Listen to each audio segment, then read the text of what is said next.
For the Australian Turf Club, this is the Everest podcast, and of course we're under 12 weeks away from that big date in October, and it's a real treat to have joining me today the man who had the first Everest winner in Redzell, James Harron from James Harron Bloodstock. How are you? Yeah, great. Thanks, Tim. If we listen back or we think back to that time with Redzell, can you put it in your words? Oh, it was quite incredible. The race was brand new. It was a new concept, and it had a lot of excitement going into the first one, and everyone was sort of, finding their feet and working out how it would all unfold in terms of choosing the horses and which deal structures to put in place, and there was a lot of unknown territory, but it came together beautifully, and obviously we got the dream result, and it was very special to take out the first one. Could you believe how big it's become? No, I mean, not at all. We thought it was going to be a great success naturally, and our owners and our syndicate invested in that with great confidence that it would be a great race, and a race we wanted to have access to. To think that it could have scaled the heights it scaled in such a short period of time, to be literally rated the highest sprint race in the world since its inception, it's quite incredible, and it's amazing how many people from overseas inquire about the race and want to have their horse in that race, and also just want to watch it and enjoy it as a fan. It doesn't really matter if it's tagged a Group 1 or not when it's a race like this. Yeah, look, I think that's right. Naturally, it would be a nice thing to eventually have it as a Group 1 status. But in terms of how it rates and what it means to everybody in the industry, it's right up there now, and it's even surpassed our wildest dreams.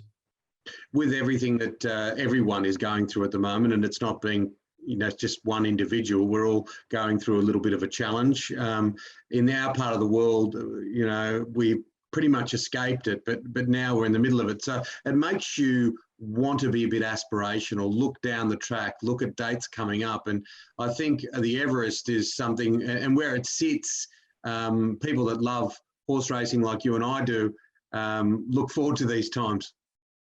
Yeah, absolutely. It was only this morning we saw some of the stronger trials step up, and the sun came out, and it felt like there was a bit of spring in the air coming already. So it's a very exciting time. A lot of the horses which people would have seen competing through the autumn have had a bit of a break, and they're just coming back through the systems now, and really we'll see a lot step out over the next sort of 2 to 3 weeks, and that's when the sort of pressure starts to build and the excitement starts to build in terms of what sort of a team everyone's got behind them, or what sort of a horse we can pick for our slot coming up this year.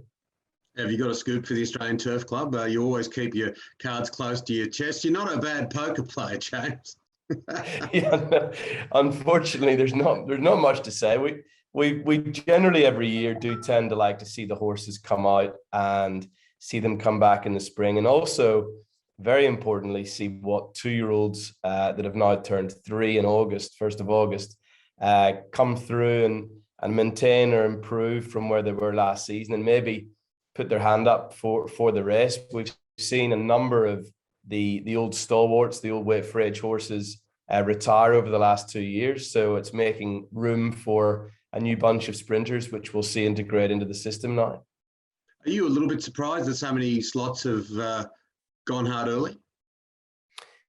Yeah, look, I suppose each individual slot owner or holder generally will react differently to what experience they might have had previously, and try and find some sort of a structure to how they might allocate their horse. Some people are trying to allocate from their own pool of horses. Others, like Inglis, would like an Inglis graduate to run in their slot. So there is a few different angles which each person has. There's still a number of slots, and I think we'll still see the usual handful of those be available right through the next 4 to 6 weeks, I believe. You touched on something a little earlier in our discussion about its international significance. Can you expand on that a bit for us? Well, Tim, I suppose it's not very often you get phone calls from your friends or colleagues overseas, both in Europe and America, to ask about the race and to just to chinwag about it and just want to discuss it and what it's all about and what's in it and get excited about it. And of course, they're also very aspirational and wanting to bring horses to Australia to race in this race, given the amazing prize money and the prestige it brings. So I think outside of some of our major races, it's firmly got on everybody's radar, and it's enjoyable chat. Even people outside of racing, you go and get a haircut, which I haven't had for a while for reasons. Everyone wants to talk about it. They want to be part of it. Just the other day, I met a young guy, and he said, "What do you do?" And I said, "I work in horse racing." And he said, "Oh, have you ever been to the Everest?" And I thought that's fantastic. So it's done a great job in really appealing to that sports fan, that horse racing fan, but also that younger age group. Well, to be honest, and this is the honest truth, you mentioned haircuts, and like my wife's got horses here and she's right into it. So she actually cut my hair with horse clippers. That's what's happened. I thought when I saw you looked pretty tidy, so she did a good job. Oh, she did. She might get some extra work with those horse clippers.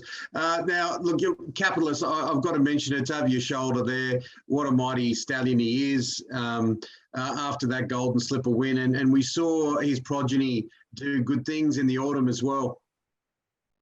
Yeah, look, incredibly exciting. We're at the edge of our seats, actually, because there's an Australian 2-year-old number of winners record, which is 23, and Capitalist currently sitting on 21. So the clock's ticking to the end of the season, but it's quite phenomenal how well he's gone. He's been a dream come true, and yeah, we're looking forward to the next few seasons. He's got some wonderful talent coming through.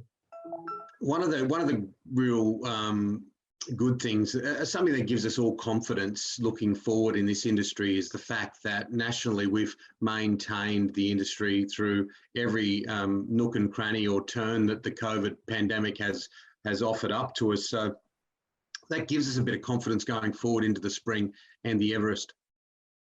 Yeah, absolutely. I mean, it's an extremely professionally run industry. The participants have got protocols in place, not just from COVID days, but back in a number of biosecurity measures like the equine influenza, etc. So there's been experience throughout the industry.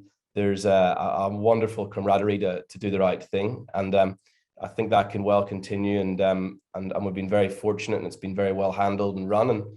And as we know, it's a huge employer, and also horses have to exercise and eat every day and have to be looked after, and that's our duty of care. So it's being handled beautifully, and I'm sure that'll continue. And Randwick itself, Royal Randwick, you've had the advantage of being to a lot of the great race courses in the world. It has a majesty, it has a magic to it, doesn't it? And on Everest Day, when that sun's shining. Oh, it really does. And it really came to life for the Everest. It was that increased crowd numbers. We're going to see a new stand, which has been put up to even increase those crowd numbers in the coming years. So, but look, it's a very special place. It's got great history. It gives that great atmosphere, and I just can't wait to get back there, to be honest. When do you reckon you'll make your decision? It's gonna be a while. You got my number? Can you just buzz me? Yeah. Of course. James Harron, thank you so much for joining us on the Everest podcast with the Australian Turf Club. Absolute pleasure. Thanks, Tim.